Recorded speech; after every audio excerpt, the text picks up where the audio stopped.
Lily, can I talk to you for a moment? Oh, sorry, Anne. I'm still at work. I'll message you later.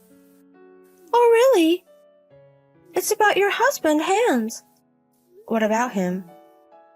Well, you might regret it if you don't hear this. What is it? Well, you see, I've decided to marry Hans. What? What are you saying? Hans is my husband. Yeah, so you should hurry up and get a divorce. Don't say it so easily. I'll leave work early and confirm with Hans right now. Oh, can you really confirm it? He's working remotely this week and he's at home. If I go to his place, I'll find out everything. I think it's better if you don't go now, for your own sake. Why? Because I'm in the middle of making love with Hans in your bedroom, darling. What? Making love with your husband in my sister's bedroom. The combination of superiority and guilt is exhilarating. I just received a message from Hans. Looks like it's true after all. See? Even he thinks I'm better. Actually, he seems to prefer older women. So Hans is mine. So you don't have to come back anymore. Even though Anne is a married woman. Oh, that's not a problem anymore. Hans gave me compensation for your sake. We got divorced properly this morning. Oh, Hans did it.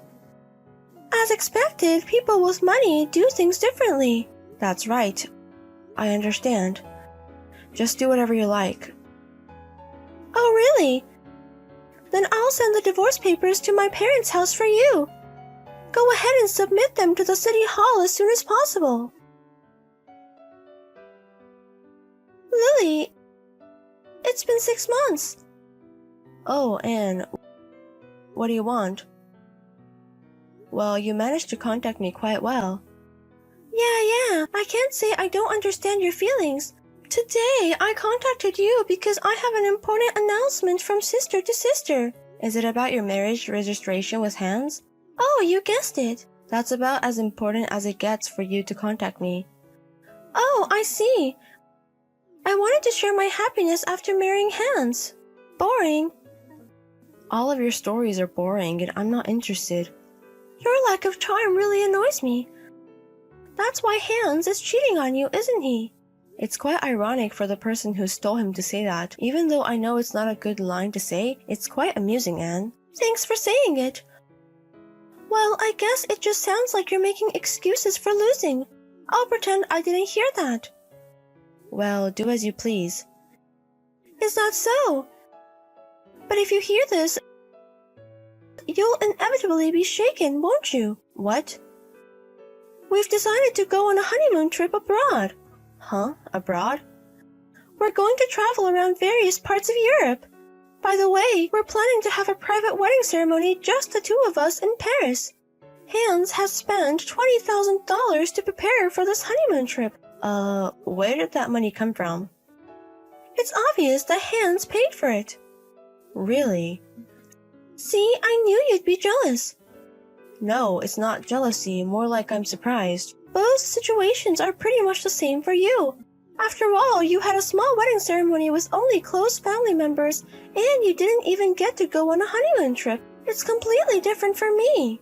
It just goes to show the difference in how we're loved and valued. Well, it's your problem, so do as you please. Isn't it better not to waste too much money? Huh? Waste money? Such a word doesn't exist in Hans' dictionary. The compensation for me and your ex-husband's, including your share, was a total of $70,000, and Hans paid for it, right? With such a large sum of money being involved, spending only $20,000 on a honeymoon trip and overseas wedding ceremony. Even though you have almost no savings and need to save money desperately, what on earth are you doing? What's that? Even if you're jealous, can't you use a slightly better word? I'm just telling the truth. You know, right? Hans has a ton of money. Huh? Whether it's $70,000 or $20,000, it's just a small amount of money to him. It would be cuter if you honestly said, I'm so jealous. Oh, really? Well, forget it. If that's what you're fine with, then I won't say anything anymore. You're trying too hard to sound meaningful. It's really ridiculous and pitiful. Go ahead and say whatever you want. I actually thought I was giving you a kind warning, but I've already cut ties with Anne, so it doesn't matter to me what happens to her. That's right, that's fine.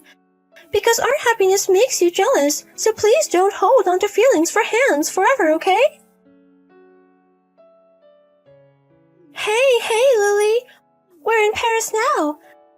We just pledged eternal love in a church, just the two of us. Oh really? You're not in the US anymore? So? Isn't it envy-inducing? No, not at all.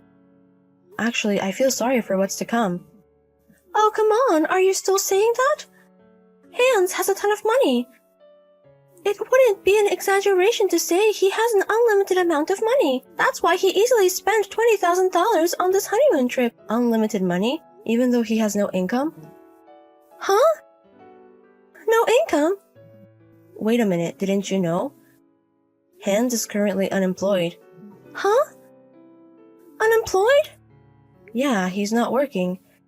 Even if he starts working after our divorce, as I mentioned before, he'll be left with nothing after paying the alimony.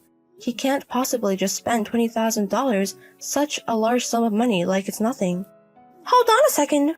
What do you mean by Hans not working? Oh, I see. I thought you might not have known.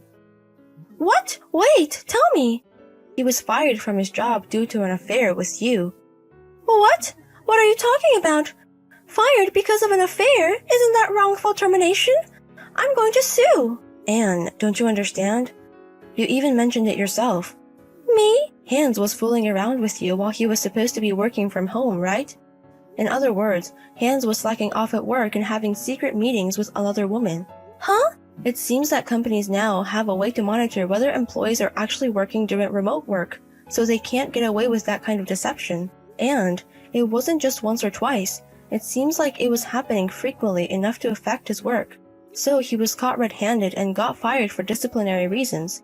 In this scenario, he wouldn't receive any severance pay, and I really have no idea where he managed to get $20,000 for the honeymoon trip. Huh? So Hans staying at home all the time wasn't because of remote work, but because he's unemployed? Because he's unemployed. So, is it confirmed then?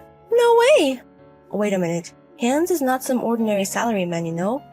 Huh? He works for a major company, and although I think his income was higher than the average salary in society, it's still impossible for him to casually spend $20,000 like that. Huh? Why? Is Hans an executive at a major company? Huh? Did you see his name on the company's website? Oh, maybe. Could it be a case of mistaken identity? The wrong person? It seems there's another person with a different spelling for the same last name and first name as the executive. No way! I mean, Hans, who is still in his early 30s, being an executive at a major company? It doesn't seem like he was exceptionally talented or anything, so I find it hard to believe. That's impossible. So, what was the purpose of me stealing Hans from you? Not only was it meaningless, but I also suffered a big loss. I was deceived. I don't need it. Take it back. I don't need it. Well then, I'll get back to work. Wait! Bye-bye. At this point, the honeymoon trip was cancelled. Cancellation fees were incurred and the $20,000 was not refunded in the end. However, it seems that Hans mentioned being fired to Anne in a message and they ended up divorcing without the argument of "I was deceived" alimony getting anywhere. However, it turned out that the $20,000 for the honeymoon trip was actually Anne's debt. According to Hans, he borrowed it because Anne said she wanted a luxurious honeymoon trip, and Anne mistakenly thought the loan agreement was a prenuptial agreement and signed it without reading it carefully. Afterward, Anne had to take on multiple jobs to repay the debt. Both situations seem equally absurd, but as long as they stay away from me, it's fine.